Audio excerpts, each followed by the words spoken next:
Morning friends, అందరూ టిఫిన్లు చేశారా? నేను చద్దన్నం నిమ్మకాయ ఉల్లిగడ్డ పెట్టుకుని చద్దన్నం తింటున్నా, అమ్మలు తాగుతున్నా. మన జీవితంలో ఎంతోమంది పరిచయం అవుతారు.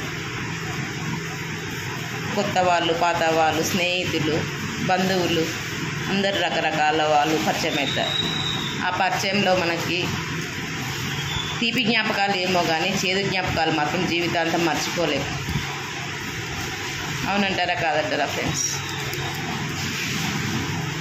3 రోజుల జీవితం ఎందుకుంది, ఎందుకు బతుకుండా అనిపిస్తుంది నేను. అందుకోసం ఈ వీడియోలో మీద కూడా విరక్తి వచ్చిపోతుంది ఫ్రెండ్స్. 99% తీయకూడదని అనుకుంటున్నాను, 1% తీయాలని అనుకుంటున్నాను. వీడియోల వల్లనే నా జీవితం నాశనం అయిపోయింది, నాశనం అయిపోతుంది కూడా ఇంకా. అందుకోసమని వద్దనే అనుకుంటున్నా. ఏమో చూద్దాం, చివరి వరకు చేస్తానా చేయను అనేది చివరి వరకు చూద్దాం. Okay friends, bye.